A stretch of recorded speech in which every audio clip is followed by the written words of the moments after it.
Hello, my fellow comic book collectors. It's Alan, the Comic Collector Geek, and you're probably watching this right after Christmas. I wanted to say Merry Christmas to everyone watching, but this is going to be a very special interview. It's with my good friend Stephen Gentner, uh, famously known as Collecto6 on Instagram, and we're going to be doing an interview plus a surprise unboxing, kind of in the spirit of Christmas. So let's bring Stephen in, and we can get Merry into Christmas. Merry Christmas, Merry and Happy New Christmas. Year, all that kind of stuff. It's very good. Yeah. So how have you been? How is your Christmas? We're filming this before Christmas. My Christmas will be great. Will be great. Actually, Alan, in fairness, I will tell you that I did buy myself a Christmas present. Okay. And it is an absolutely enormous Christmas present. And I won't say any more now. And but it is the biggest Christmas present of its type that I have ever had in my whole life of collecting comics. This is one of those Christmas gifts that I actually think it's a good idea to regift. I actually think it's a good idea to regift it. And I understand. I know somebody, perhaps north in some way. somewhere north.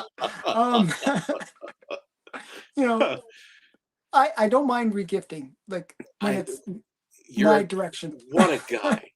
And as so, we nice. sit here, I also, before you start your interview with me, I wanted to say right again, and I'm looking right at your major award from the CBCA for best unboxing videos, and I wanted to just say how very deserved it is that you received that you won that. Oh, thank that you. The community acknowledged all the hard work that you do, and that's not just me. They agree, as the community agrees as well.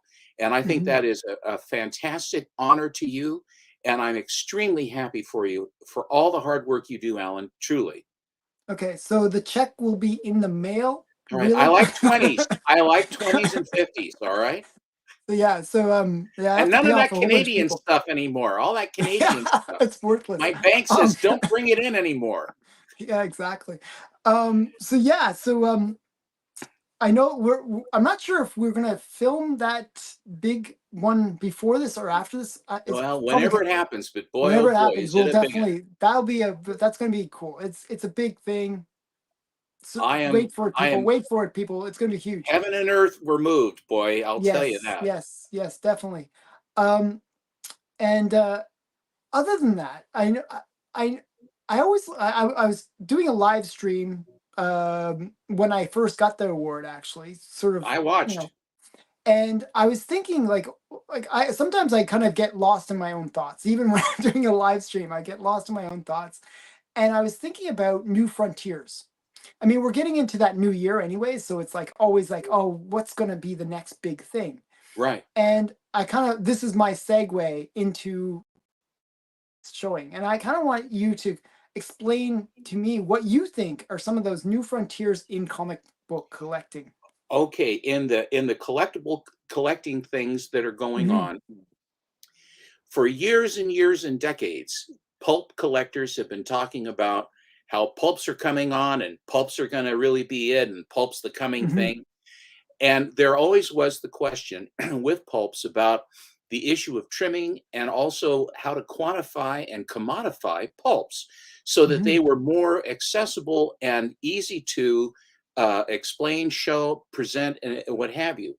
And it always seemed as though the pulp collectors were sort of the rugged individualists who would then accumulate reams of these dusty things. And the covers on them, I mean, absolutely so fragile as to be beyond fragile, with interiors that are made of paper that is just a hair above wood, which is why they call it pulps. Yeah. And they're dusty and they're crumbly, and they're usually dirty. Even if they're clean, they're dirty. Seemingly. And so the question was, when will pulps come on? Well, something big has happened.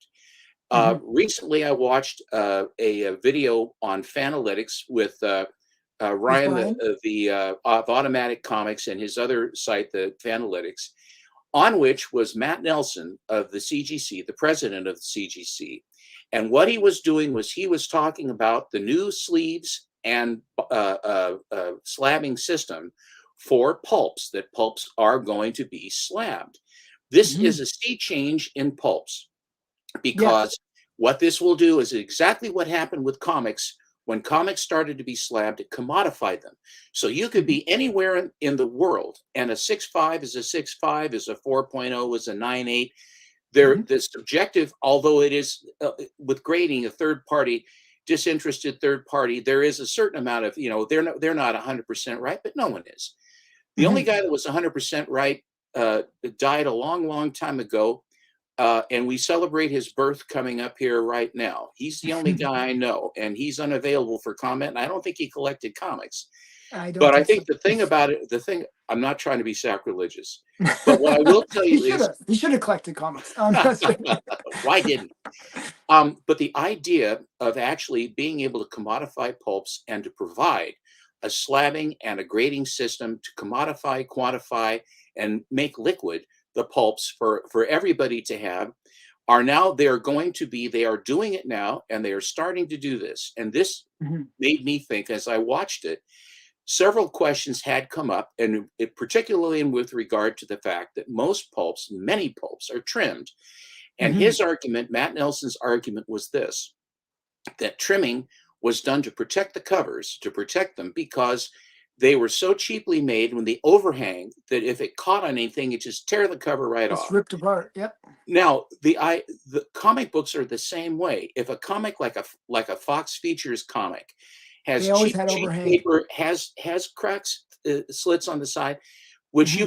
you slide it into the Mylar, and it's just like a knife, and just slice the cover right off. If you've ever done that before, it's the Hmm. most horrible feeling, but Hmm. it is a very real problem. Also, Marvel comics, Silver Marble Age comics, with all the Marvel chipping, are Hmm. extremely prone to basically catching an edge on a sleeve of a Mylar and having the cover just get ruined, Ripped truly. off. Yeah. So if the same thing, if what's true because of manufacturing problems or idiosyncrasies for pulps is the same of the idiosyncrasies for the blunt cutters that cause pre-marble chipping and marble chipping, that could cause the same problem in comic books, I don't Hmm. think that if you are trimming a small amount to protect the cover, it should be a uniform thing. At this juncture, it isn't. In this Hmm. juncture, Yeah. Pulps are trimmed being on treated three differently.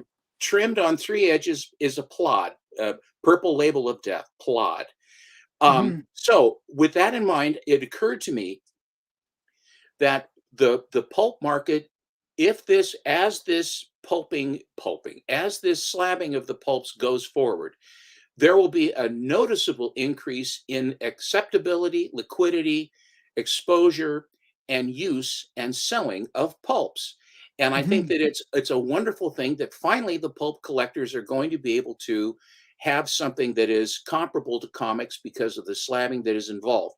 The one thing that will be wonderful, if someone would really do it like Ernie Gerber did for the photojournal, Yeah. I was is just that going if to get into someone will that. I was come up, just. step up, and actually do some kind of a photojournal for pulps, so that you can see, because to a large degree, pulps are unknown. There are some that Hmm. are known, but most of them, frankly, there is so many of them that no one, you just don't know, or very seldom see or can refer to and look at pulp covers. There are certain titles and there are Hmm. certain characters that are more desirable than others. There are several Yeah. that are actually very valuable, but the unknown and the unseen have yet to be revealed.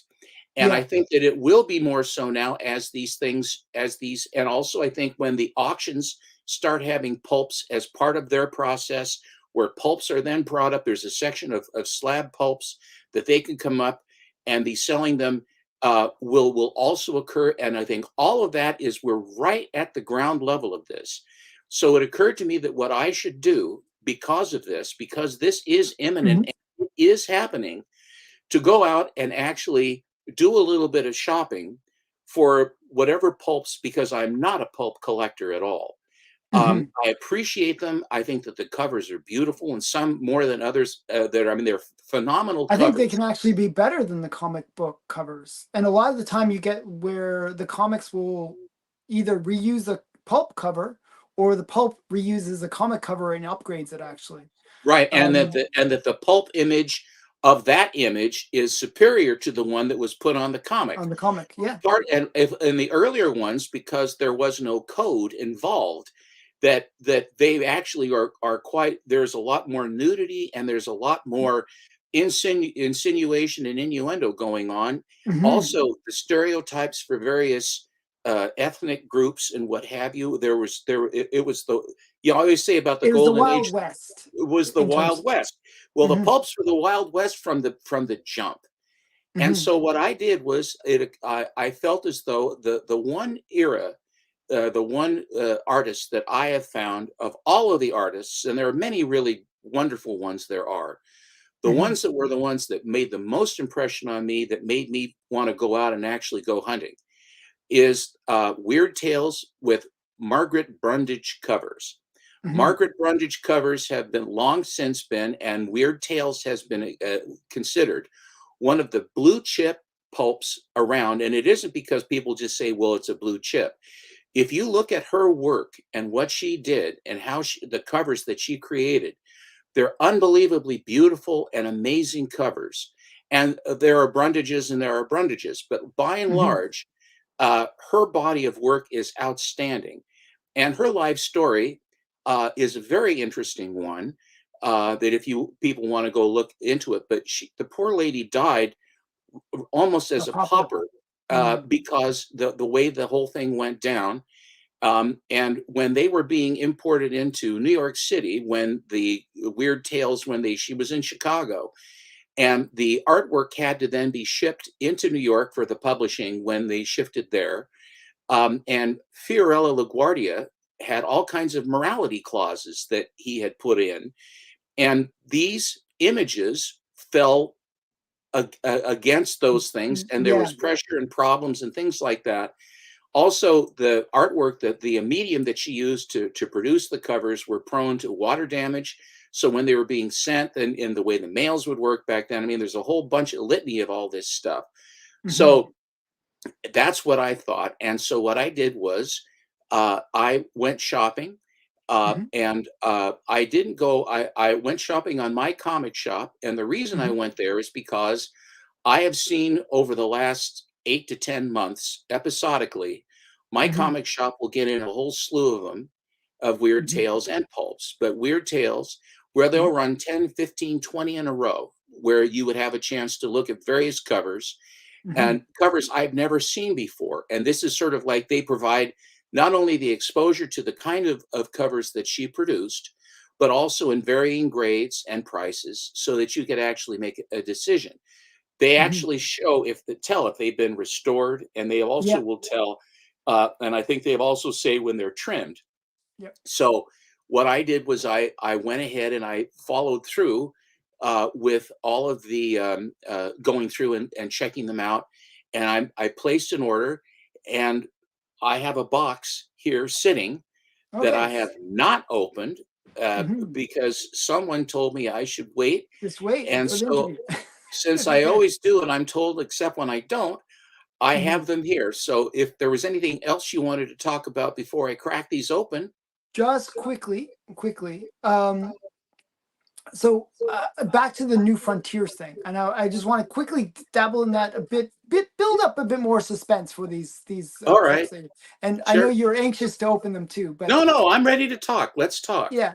But one of the things that I think collectors will do when they go into this new frontier of the pulps is they will do one of two things. One, or one of three things actually. One is look for the scarcity, like something that is unique, one of a kind, rare pulp, right? The other thing that I think they'll do is look for those amazing covers, like something that is outrageous, something that is, yeah, you're gonna grab one. Well, I've got the ones, I only have three Yeah, prior so to grab this. the. Okay, so you can, we can get you showing some of those as well.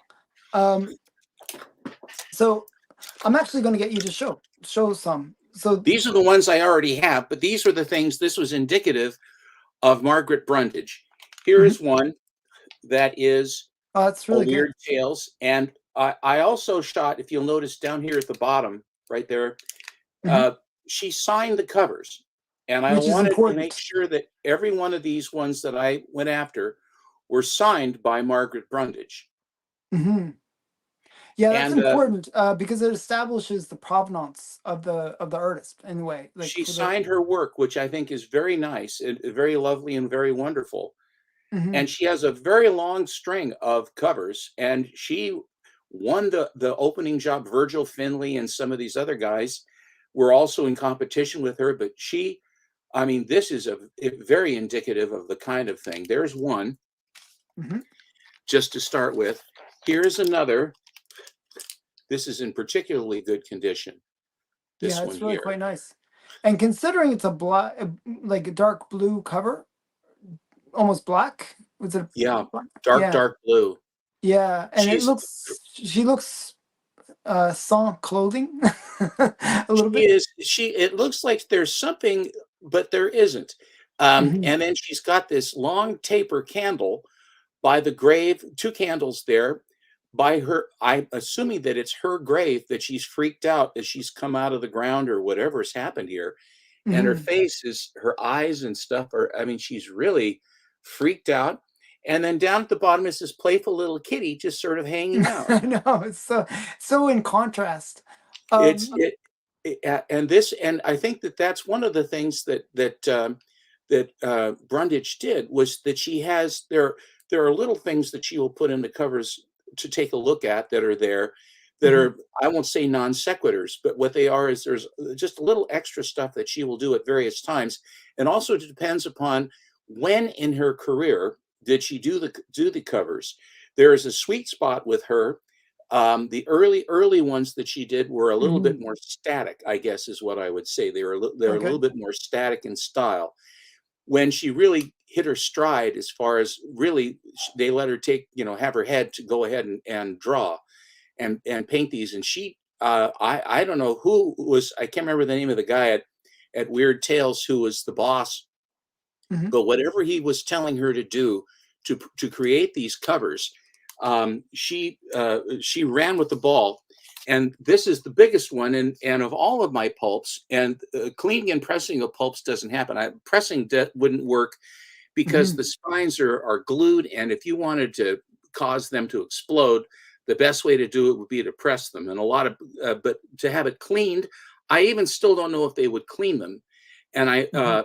but this one is the one that I would consider once the track record and how the slabbing goes on.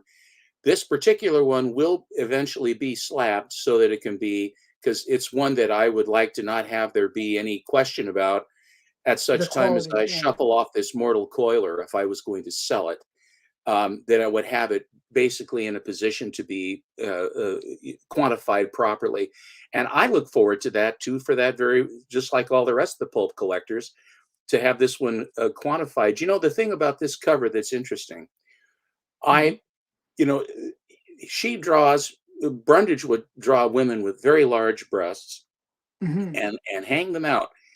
And this one is no exception. She is absolutely stacked. But the Mhm. interesting thing to me, when I look at it, I'm always drawn to her face Yeah, me too. because of the bat and how her hands are sort of Egyptian-like, Mhm. raised, or Framing her Etruscan. face, yeah. Yeah, Etruscan, to frame her face, and the way her mouth is, and the points on her top lip, and the somewhat, I would say, I don't know if it's an Asian look or whatever, but the way her eyes are, though they're sort of almond shaped, Yeah, with the eyebrows, very deep like makeup, mascara almost. Like precisely, and the way her mhm. nose is, it's just the leather must have been to Pulled draw right that. I against mean, her nose, yeah. how how she achieved that effect, it's Mhm. just, she's just a gifted artist. Yeah. But so this is the one, this was one of the very first ones that I got this from Dave Alexander of Mhm. DTA Collectibles several years ago.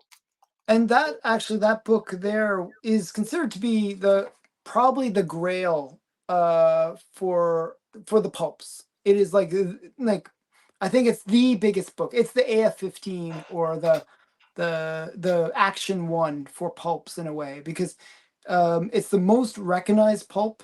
I would say most recognized image for the Hmm. pulps, and it's the one that everyone sort of chases after, Aspires to.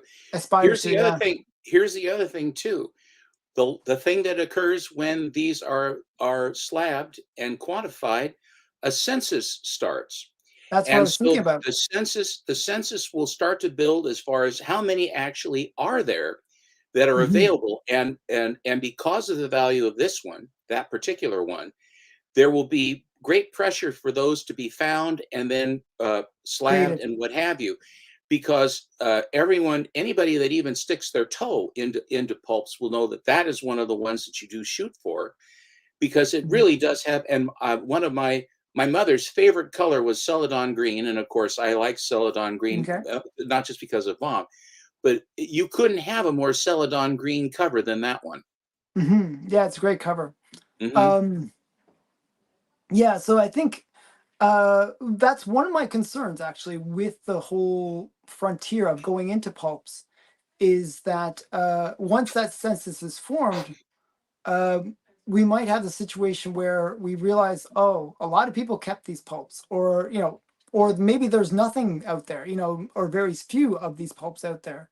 One thing that was really great, especially you mentioned it earlier with the Gerber guide, was that the Gerber guide kind of, he was dealing with a lot of collectors, and he would get kind of his own little census. He created that Gerber scale of Scarcity scarcity. index. Yeah, that's why I think it would be really, anyone that's listening to this that has the gumption of doing it, it'd be amazing to see a Gerber guide for pulps. Wouldn't that be a wonderful Kickstarter to have Yeah, somebody actually ask for help and ask for a Kickstarter to get?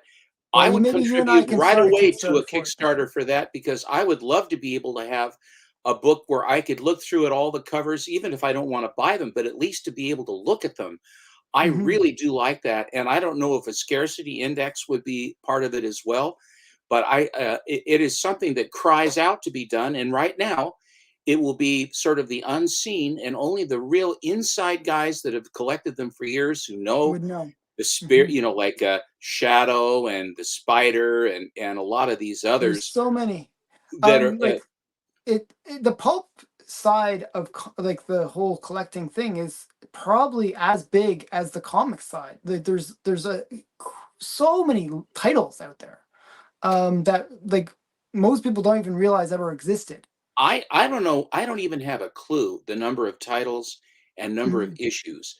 And there's a rich history about pulps, and there's some notoriety about them. I won't go into it, but there's the Hmm. stories about how they were distributed, why they were distributed, how the money went in and out, and the question of organized crime, and a whole bunch of other stuff that Yeah. has come out over the years as far as with regard to that. I am not an expert in any way in that, but I have heard these stories, Hmm. and I think that if, for example, that one green cover of the Batwoman, uh, I think that that will be one of the very first ones that people want to get quantified and get into a slab.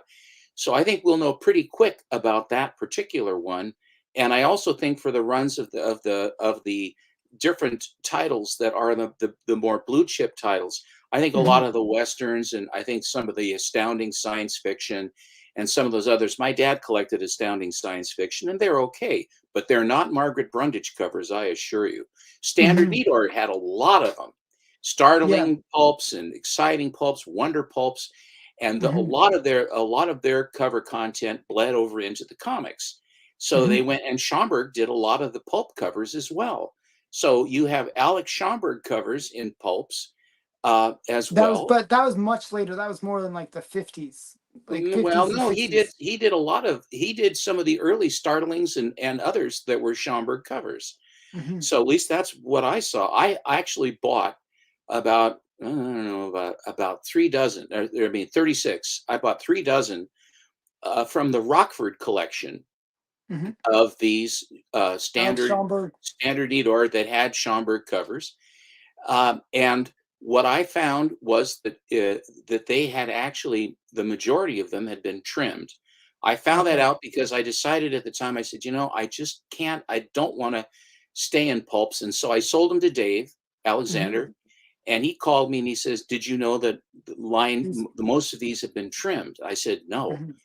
And he didn't say that it was a total negative because people expect pulps to be trimmed, and it's sort of an acceptable thing, which is Hmm. doesn't make sense to me at all. But Hmm. that's the way it is with pulps.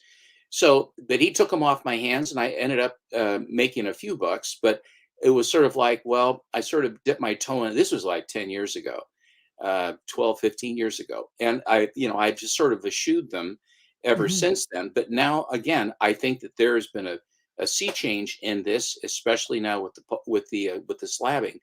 So there you go. Yeah, I agree with that. Actually, one of the interesting things was way back when I was in university, I actually worked at a bookstore, and one of the things that the bookstore owner specialized in was pulps. He would actually sell pulps, and there was a collector's market even back then for pulps. And what the funny thing was, it wasn't about the cover. Often it was The stories the inside. story and who was the writer. So Robert if it, Howard did a lot of them. yeah, Robert if E. it was Howard. Isaac Asimov, or if it was like some like Ray Bradbury or Hmm. something like that, that was a key pulp. Now I think when they get slabbed, that will still be part of it, but I think it will gravitate more to the covers. People will be looking at those cover artists. I I was kind of curious, would you think of that in terms of the other element to pulps, the writers involved? Well, I think that there are a lot of great stories in comic books too, but the covers drive them as well, unless there's some Yeah. major event. I think that that same dynamic will occur. The other thing too, I remember is when I was growing up as well, that Doc Savage and Hmm. Conan and a lot of these others, all of their stories were collected and put into paperbacks, Hmm. Bantam books and what have you. And I had the complete set of Doc Savage books. I love them Hmm. with the Bama covers. They also had the Conan ones that had Frazetta covers that they would do, and you would basically have the collected works of Robert Howard for these stories where they were in installments or in short stories that were done in pulps because Hmm. that's where he was. Hmm. And so it worked out very, very well. They were also, Conan stories were reprinted in Gnome Press, Okay. GNOME Press. And they were in like in a hardcover back with slip, with the covers on them. I Okay. have one that was my dad's that he had that was a Conan book that was Hmm. done by Gnome Press that was collected from, and they would list the different pulps, when and where, when and what time they were. Hmm. And if you've ever read any of the Howard stuff on Conan, where either he's in a dungeon and he can't see anything, or he's in the Hmm. forest and there's something coming, or he's in the top of a castle. He's trying to be a burglar. He's trying to rob something, and then the snakes or the giant apes or whatever, and the frail's in trouble. The Hmm. sorcerers basically was able to dispatch with a sword and just being tenacious. Hmm. Um, the muscle bound version of Conan that Arnold Schwarzenegger portrayed, Popular as, yeah. very popular. But the fact is, in the comic, when I'm drawing a blank, it's Barry Smith, Barry Windsor Smith, yeah. but it was Barry Smith at the time. He was Barry Smith, not Barry Windsor Smith at that time, but Okay. Barry Windsor Smith. Hmm. His Conan was much more true to what the stories were. Was that he was a very live, like coiled spring steel, because he came from Samaria and he was half starved all the time, and he could climb, and Crom was Hmm. their god who was not favorable, and it was, just enjoy your death as it comes kind Yeah, of yeah. thing. It was just a really, and cold and bleak and awful. And you were Hmm. thin. You were not big, beefy, Hmm. steroid boy. You were basically trying to get by. And if you are Lean, but in that yeah. situation, you're a skinny guy. Hmm. I think. Yeah, yeah. So I I didn't realize, like, you know, until much later that Conan had appeared before the comics, and a lot of the stuff that's back to pulps.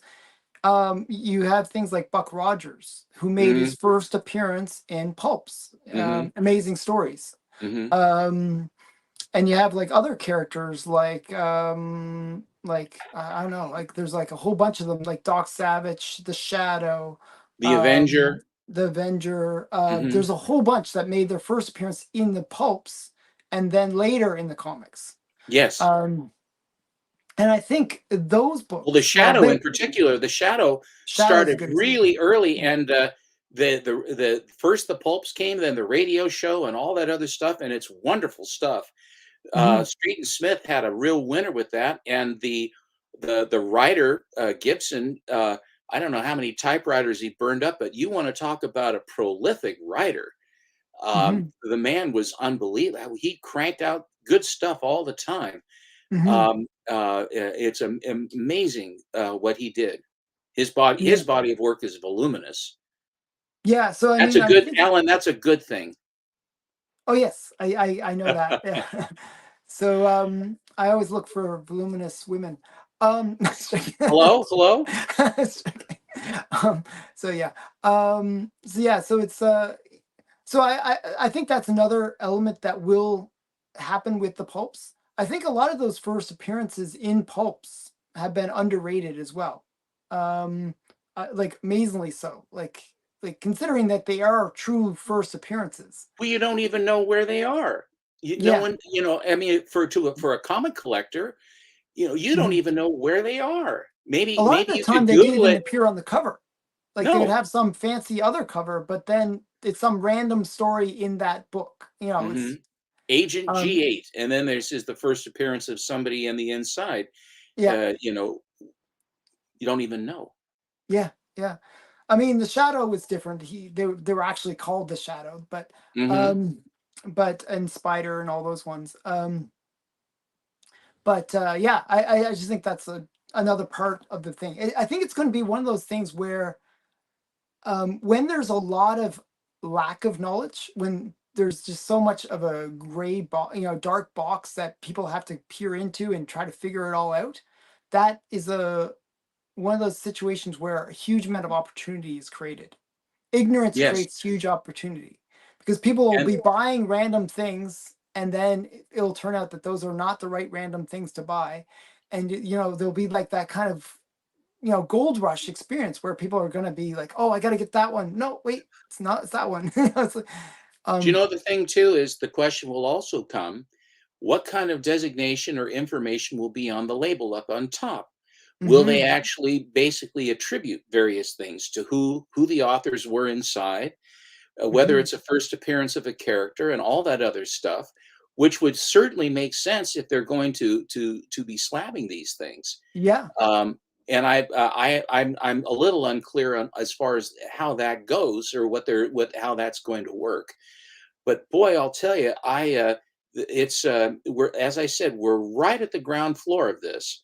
Mhm, And so I guess my recommendation and my advice to people that watch this, if you have interest in pulps, if you've ever had an interest in pulps, it would behoove you to start to look around a little bit before a lot of the familiar people start to chase them even more so, and then some of them get slabbed, and then they all get sucked into different collections.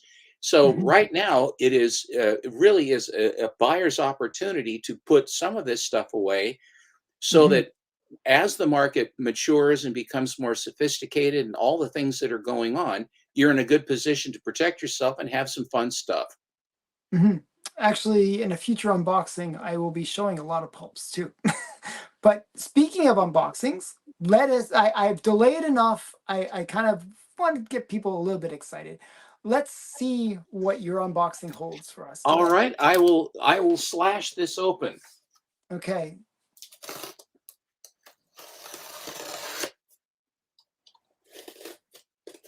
I would like to say that my comic shop has the best packaging of anybody second to none. They protect their stuff so well. Oh yeah, And I like the fact that they've also gone away from the the peanuts. dinosaur DNA styrofoam, and they've gone with just nice, clean brown paper to Yeah, I think secure that's the. so much better. It is so much better. I used to always hate the peanuts, and they just drive me crazy.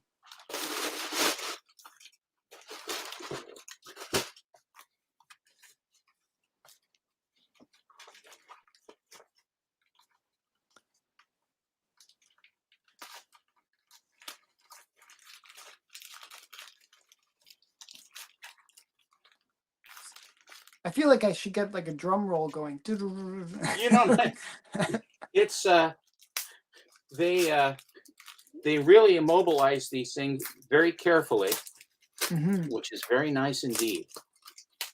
And typically, the ones that you bought here, what grades are we looking at in terms of what the My Comic Shop grading were? Well, all of them are VG plus, basically. There, I have one good. I have a VG. Basically, they're all VG. There's a couple of goods, and the rest are VGs. Okay. And they have two that actually have grades on them. One is a VG minus 3.5, and there's a VG 4.0. And I know which one is the VG 4.0, and that was the one that the biggest one of these, the most expensive one of these that I got. Show that last. I will show that. I will show it last. Build up to it. Always, got to keep the audience excited here. All right, here we go.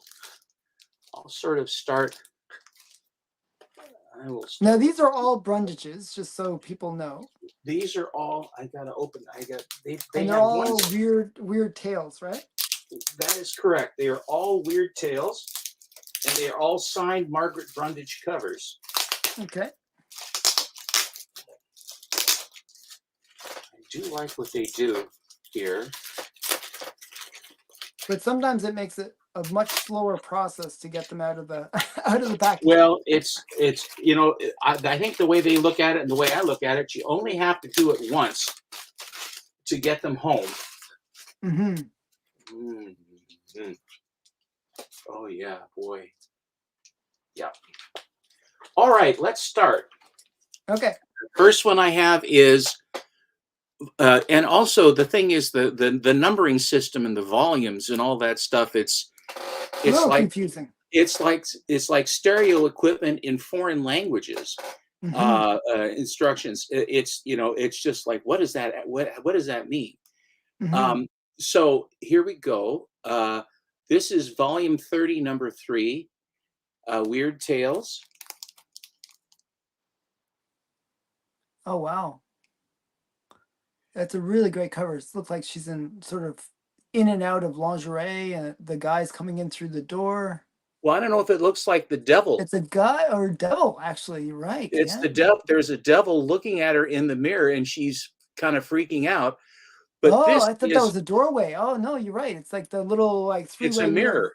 Three mirror thing. Yeah. A 3 mirror. It's a vanity mirror, and then you've got some poor gal on the right edge that's a brunette or a redhead. I don't know if she's trapped in there, and it says Satan's palimpsest. Now, what is a palimpsest? I looked it up, idea. And I looked it up because I said, that's a great word. I'd like to use that.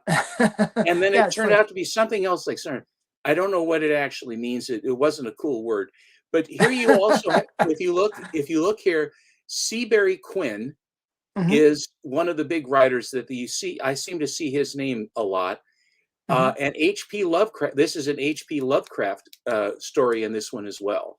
Wow. So that's, as I said, big writers have major influence on the price of the books. An Eerie Tale of Sinister Dream by Seabury Quinn. Seabury Quinn, is that his real name?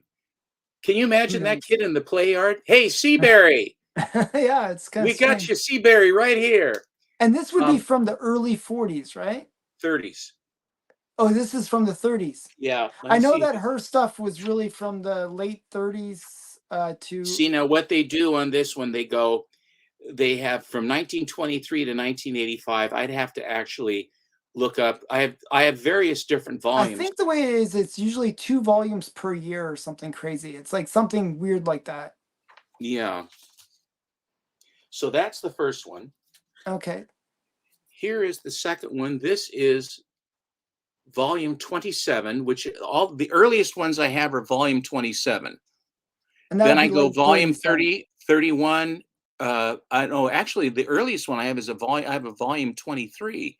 Oh, I wow. wonder which one that is. Is this That's volume? probably This is like 1936 or something like that, or yeah. Let's see, is this one?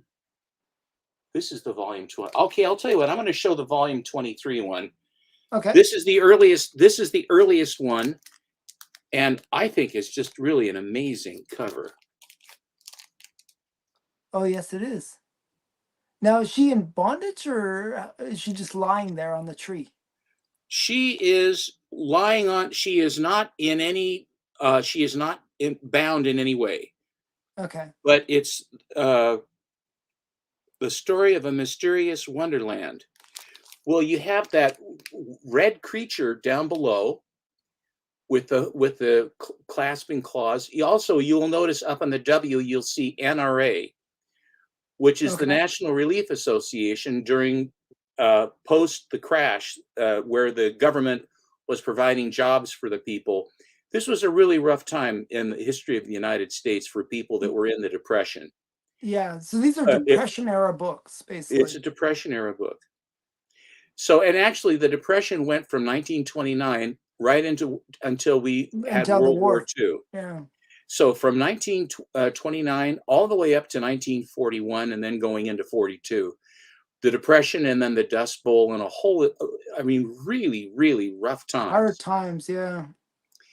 You'll notice that she is a lovely blonde, and there is the look at the hands of the guy in green, the Oriental guy Yeah. who's Kind of reminded me of like Fu Manchu. the Fu Manchu, or his claws actually remind me of the Red Skull, the famous Red Skull Yeah. cover. Hmm. But you'll notice that, I mean, the amount of detail that she has, and then she has this sort of gossamer dress on the gal. Mm-hmm.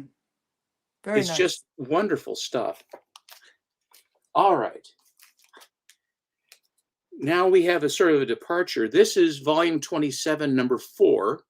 Mm-hmm. Um, and this is a little bit different. But again, That's the very cool. girl, So, and what is he doing? What's in his well, he hands? has some kind of a vessel in his hands, and I don't know if Mhm. he's threatening to throw it on her, if it's some kind of Acid or something, hot or oil or acid or something, but utterly strange and uncanny in this fascinating weird thrillers by Jack Williamson. This is the hmm original and leading weird story magazine. I mean, it's the kind of cover that makes you want to open it up and read what the story's about. Yes, it's Um, and his clothing is a very distinctive. I mhm. don't know what era or what, it's just something that Brundage conjured to put in as just sort of an interesting, the way his hat is, and the kind of the shiny silk cape that he's wearing with the red lining, And the and the girls really button. do look like women from the 30s. That kind of short It's hair. The 30s. Yeah, Yeah. 30s, 37, I would say, 36, 37. hmm It's interesting that the button that she has that holds the blue cape that she has on, which I don't know if she's one of his wives or whatever, looks suspiciously like a nipple. Yeah, that's It what I says, thought it "No, was it's just a actually. no, it's just a clasp. You don't have, it's not that." Well, it sure is placed that way, Yeah, it's placed very provocatively. provocatively. Yes. It's very interesting. Uh, really does like having that kind of damsel in distress, posturing. You know what I mean? All the Where the way woman's through. Yeah. like her arms thrown up, and it's like, Yeah, she's at the mercy. it reminds me of a little bit of like the King Kong and Fay Ray. Fay Ray, and she's Mhm. like kind of like in the palm of King Kong. Okay, this one is volume 31, number 5. Volume 31, number 5. And this is also a good, but it looks better than a good to me. But the number 1 magazine of bizarre and unusual stories, it says. This is okay. This is the 16th year of publication. So That 31 would was make it 39. so what? Yeah. So the first. So what's the first year they produced? 23. 23, yeah. So it's 1939 then. Wow. I have that same book coming, by the way. Not to overshadow you, but you inspired me to get that one. Thank you. This is again another. All of these are signed Brundage covers, and this particular one is again Seabury Quinn is doing the story, and how thin these girls are, how very thin they are. It almost looks like they're like slave women, like and the one with the one that's standing has like a mask, which is very odd. It looks like a mask. Is it a mask? It Yeah, looks like it is a mask. You're absolutely yeah, the redhead is it's she's yeah, wearing some kind of a mask. yeah. It's very strange. Yeah, This also, you will notice, has a Robert E. Howard story in it. okay, And Edmund Hamilton, I believe, is the same writer who worked for DC Comics for many years. And Edmund Hamilton did a large number of stories. interesting. I mean, it's Mhm. a beautiful cover. I really like that one. As I said, you inspired me to get it, so I Well, must have liked it. it's a killer book. And her colors, her pastels that she used, the how she would moresque the colors there in the middle, where you're going from blue, and it's sort of the no man's land going through down to this sort of green and everything else. And there's the person, or I don't know what the person is that's back behind there with the big knife. What's It looks supposed like to he's be, about to stab the girl, it's going to and the run one the is gal in blue right through. yeah, it's very odd. I noticed one thing with her is she likes to use like very thin fabrics and then very thick fabrics Yes, in the same she's picture. able to she's able to translate those things into her work, where it could be either gossamer, or it could Hmm. be heavier, thicker, it could be shiny. I mean, her ability to create those textures and tones Hmm. is one of the primary reasons. The content, when I looked at these pulps to look with potentially to buy them, the question I always go is, the first thing I went with is cover content. The Hmm. second thing I went for is the condition. And then Yes. the third thing I would go for is of course, the cost as far as what would be going on. But Yeah, that's always a major factor. it is sort of it enters in. But the question is the content, the cover content. Number one is which type of stuff is she doing? She had a lot of Arabian Night type things that go on, and there were some other ones that are not, perhaps I will say, lurid as these are. But I tend to go towards the good girl anyway. Me too. Yeah. And these are you do. Yes, I noticed. Um, the the I'm the shocking the audience watching as we say it. but they are lurid, and they're wonderfully so, Hmm. of the time. So you Hmm. said this is 16th year, so this is 39. 39, 1939 So volume 31 is is 1938. 1939. So So volume 35 would be 1944, something like that. Yeah. right? I'm not sure if it's one or two, like Oh, if if it's how many volumes? I think it's like either I One think or it's like two? one Do or they two. give I you think it's 6 or two per 12? year. I think it's actually two per year. Two So what? volumes per year? Yeah, I think so. Because that was 30. What was volume was that? That one was volume 31, number 5. So yeah, that would mean two volumes per year. Okay. Make sense? Yeah. Because like if you double 16, that's roughly 32. So then if there are two volumes a year, what year would volume 31 be? It'd be sort of like in that 16th year. Do you know what I mean? Yeah. Yeah, yeah. Okay. Makes sense? Not at all, but but I'm going with I'm going along with it. Okay, go along with it. Just nod and smile. It's always I good. just nod and smile. Mhm. This is volume 32. So 30, this is the So 16th year. probably in the either This is either the 16th year as well. so there's probably like either later in that year, so like probably late 39 or early Well, that one was 1940. May and this one is August. So Yeah, that see one that was was what I'm saying. The first volume would be up till June, and right. then the second volume would be July to And December. this is 31. Okay, we just proved it because Yeah. that's what we got. Here is a Oh, this is really cool. I've been trying to get this one. So I actually had an offer on it on eBay. So this was another one I was trying to get. Very nice.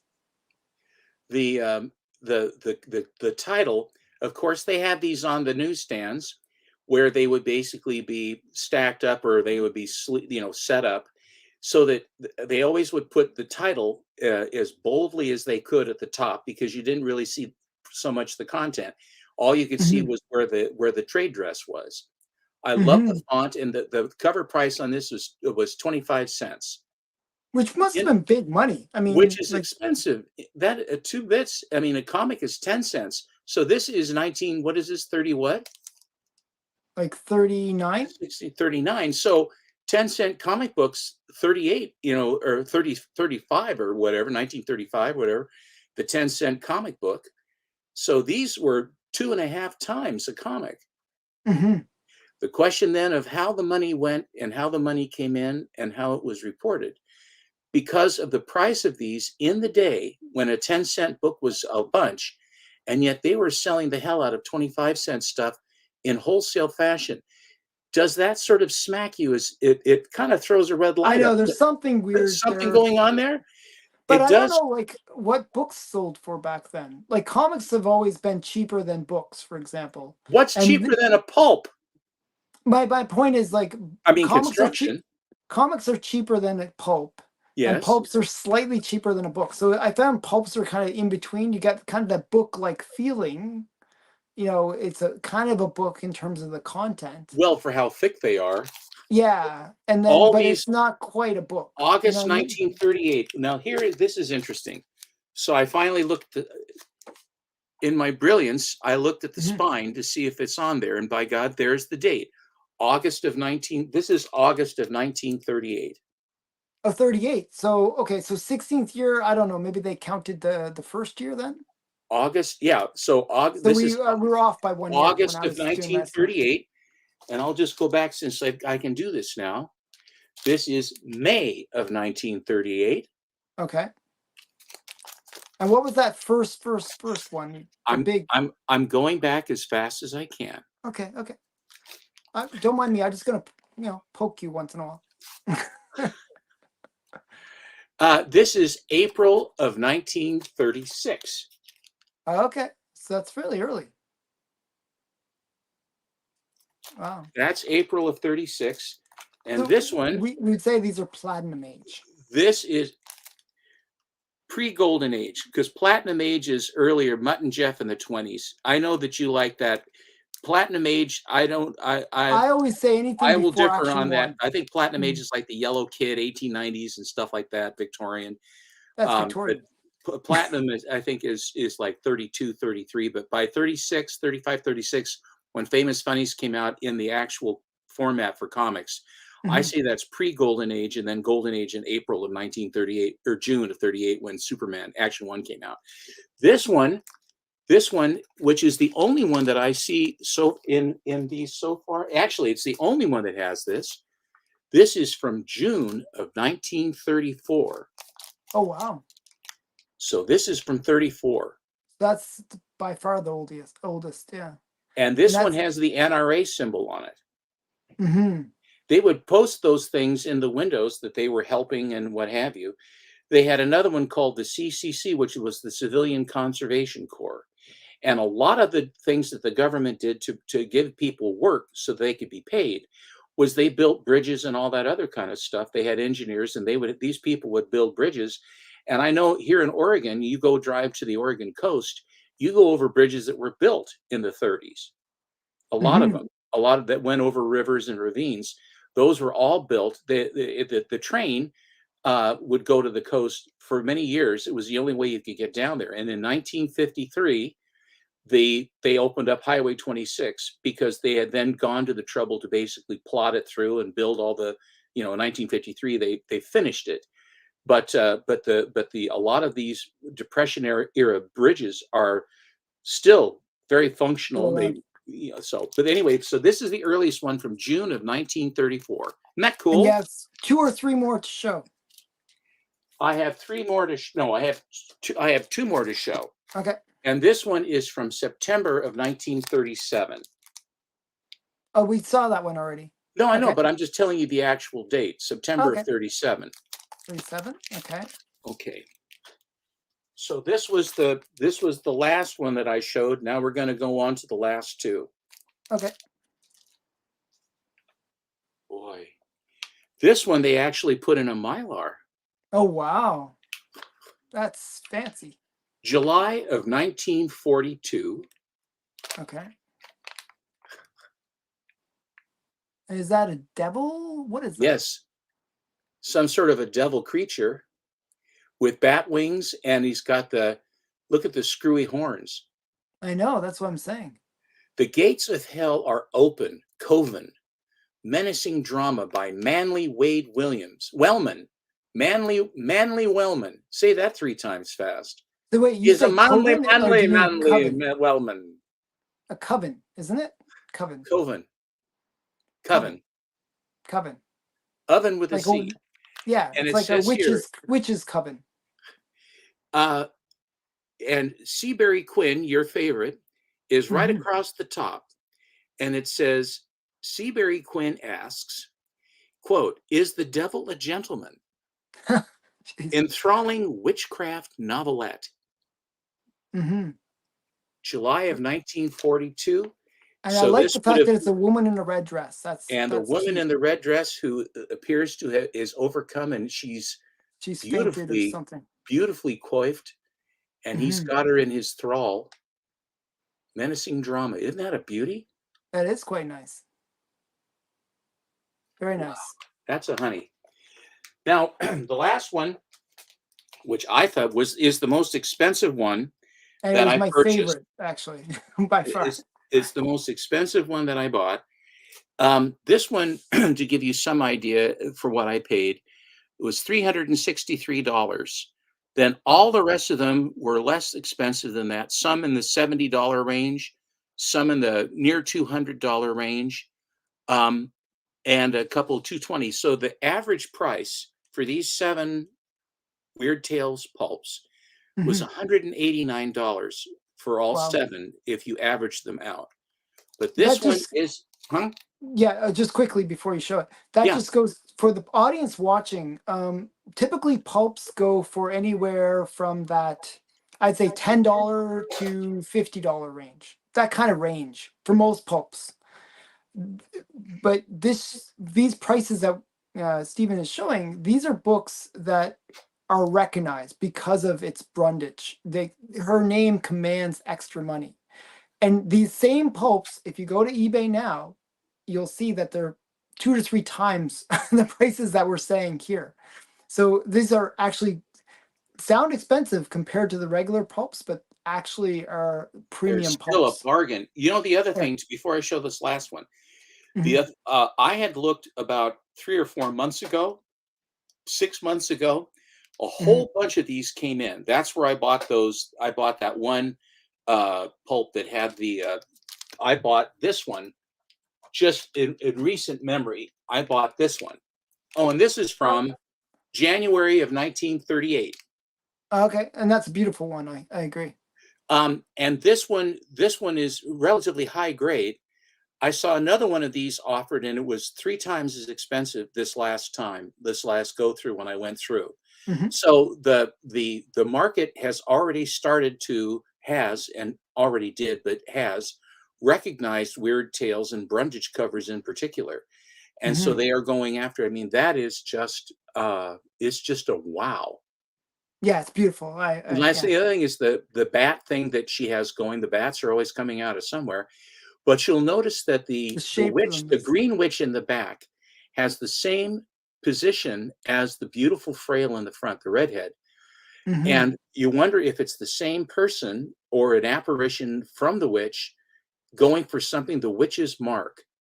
Dorothy Mm-hmm. Quick. Very And look, interesting. T. Almost Berry like Quinn and Edmund Hamilton again. very interesting.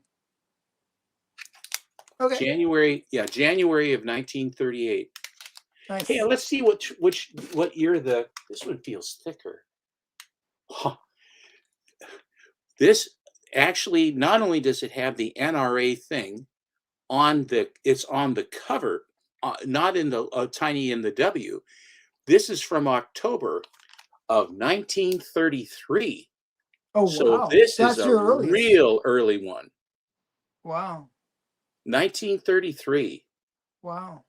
And you see the NRA symbol right there. Mm-hmm. And even back then, they were still 25 cents. Doesn't make any sense, but we'll go with it. It's interesting. What's Mm-hmm. this one? November of 36 for this one. November of Okay. 1936 was that one. So the last one I have was the very first one of this last bunch that I bought, and it was the first one that I went after and put in the cart, and then I went quick before someone could steal that out of my cart, because I hear that's what happens. That happens. There's people out there that will do that. So. And I'm one of them. This one's such a great one, though. I love this cover. Loot of the Vampire. And this is June of 1936, volume 27, number 6. Pulp first series. It's very Nosferatu. Extreme. Well, it is Nosferatu. Mm-hmm. And she is a babe. Yeah. And she's wearing a negligee, and she's got her derriere on display. God love her. Mm-hmm. And he's got her in a clinch. My goodness, he has overbite, Alan. I know. He's got to see an orthodontist. They gotta do something. Isn't that a beauty, though?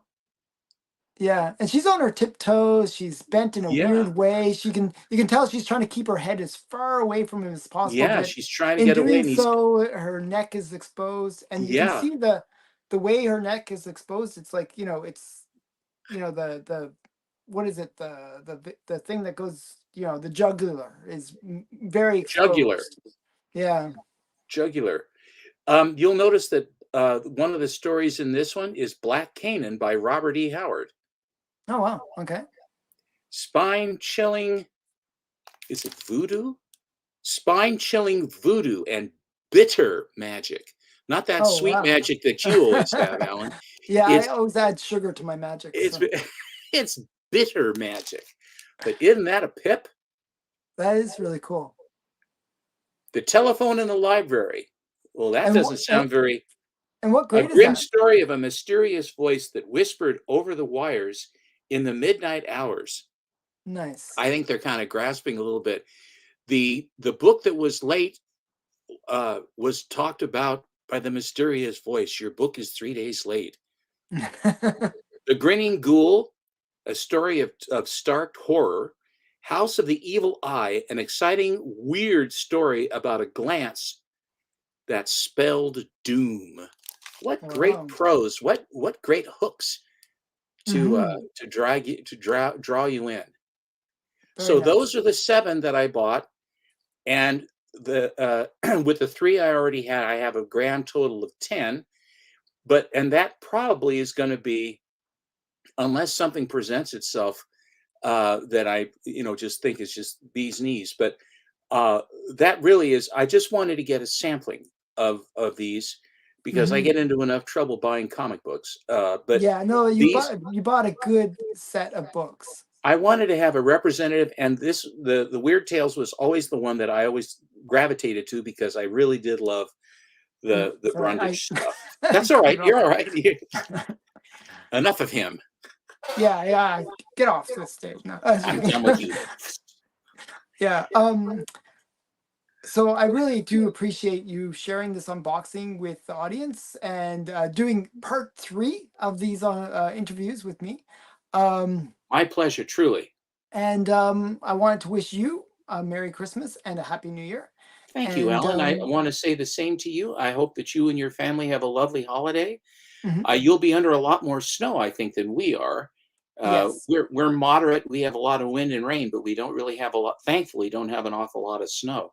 yeah, I'm keeping the the chimney clear though for Santa, so should be Very good. good. So Very good. okay, well, thanks everyone for watching, and make sure to check out Collecto6 on Instagram and sub him up there because he shows some pretty cool stuff, and he does a really good job of creating these very well thought out posts. So Thank you, definitely Alan. check those out. I Okay, thanks appreciate again. it. Bye Merry everyone. Christmas. Bye Merry bye. Christmas.